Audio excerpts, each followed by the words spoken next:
तर मविया आणि मनसे नेत्यांची ही बैठक सुरू आहे। मवियाचे घटक पक्षातले सर्वच नेते यामध्ये सहभागी आहेत, मात्र काँग्रेसचे वरिष्ठ नेते या बैठकीला अनुपस्थित आहेत।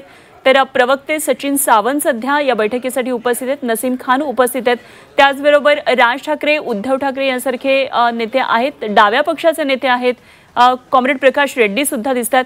एकंदरीतच हा मोर्चा कसा निघणार याचं नियोजन या बैठकीमध्ये होतं आहे।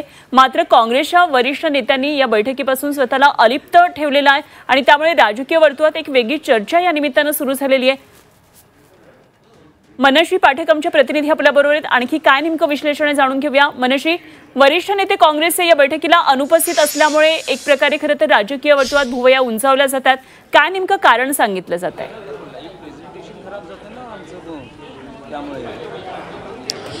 अनुपमा, माझ्या मागे जे बॅनर आपण बघतो आहोत, सत्याचा मोर्चा संयुक्त पत्रकार परिषद याचं हे बॅनर आहे आणि ही संयुक्त पत्रकार परिषद यापूर्वी याच वाय.बी. चव्हाण सेंटरमध्ये पहिल्या तळमजल्यावरती झाली होती आणि आज ही चौथ्या मजल्यावर आहे। या संयुक्त पत्रकार परिषदेमध्ये खरं तर महाराष्ट्रात सध्या एकंदरीत विरोधी पक्ष म्हणून भूमिका बजावणाऱ्या सगळ्याच पक्षांच्या प्रतिनिधींनी उपस्थित राहणं हे अपेक्षित आहे। तशा पद्धतीची निमंत्रणं देण्यात आलेली आहेत।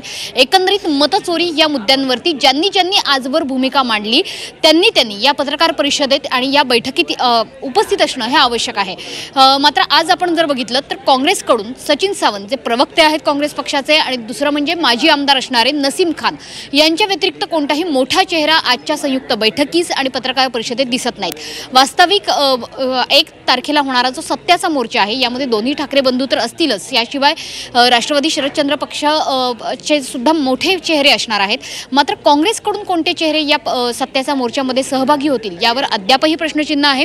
यापूर्वी सुद्धा ज्या बैठका आणि पत्रकार परिषदा झालेल्या होत्या त्यात सुद्धा महाराष्ट्र काँग्रेस प्रदेशाध्यक्षांनी आणि मुंबई काँग्रेस प्रदेशाध्यक्षांनी म्हणजे मुंबई काँग्रेसचे अध्यक्ष वर्षा गायकवाड यांनी उपस्थित राहणं टाळलेलं होतं।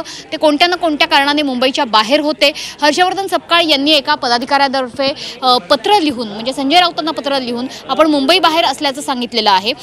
एकंदरीतच हर्षवर्धन सपकाळ आणि वर्षा गायकवाड हे आज सुद्धा मुंबईत उपस्थित नाहीये, त्याच्यामुळे सचिन सावंत आणि नसीम खान हे प्रतिनिधित्व करतायत। मात्र असं असलं तरी सुद्धा राजकीय वर्तुळात आता एक चर्चा सुरू झालेली आहे की कुठे ना कुठे मतचोरी हा जो मुद्दा राहुल गांधींनी केंद्रीय पातळीवर उचलून धरलेला आहे त्याच मतचोरीच्या मुद्द्यावरती महाराष्ट्रात रान उठवणारे जे ठाकरे बंधू आहेत त्यांच्याबरोबर उभं राहणं महाराष्ट्र काँग्रेस प्रदेशाध्यक्ष टाळतायत का किंवा मुंबई काँग्रेस अध्यक्ष टाळतायत का तुरंत सुरू झालेली आहे।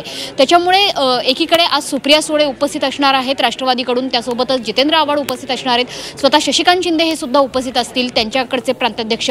मात्र ठाकरे बंधू उपस्थित असताना आणि राष्ट्रवादी शरदचंद्र पवार पक्षाचे इतर महत्त्वाचे नेते उपस्थित असताना काँग्रेस पक्षाचा मात्र महत्त्वाचा चेहरा उपस्थित का नाही अशा पद्धतीची राजकीय चर्चा आता सुरू झाली आहे। सध्या बैठकीला तर सुरुवात झालेली आहे आणि या बैठकीत अर्थातच सत्याचा मोर्चाचा एकंदरीत मार्ग नियोजन याविषयी सविस्तर चर्चा केली जाईल आणि त्यानंतर संयुक्त पत्रकार परिषदेत दोन्ही ठाकरे बंधू आणि इतर महत्त्वाचे नेते आपल्याला सामोरे जातील। अगदी मनश्री, धन्यवाद दिलेल्या माहितीसाठी आणि काही वेळात पत्रकार परिषद सुरू होईल त्यावेळी निश्चित आपण जोडले जाऊ, आणखी चर्चा करूया। धन्यवाद तुर्तास दिलेल्या माहितीसाठी।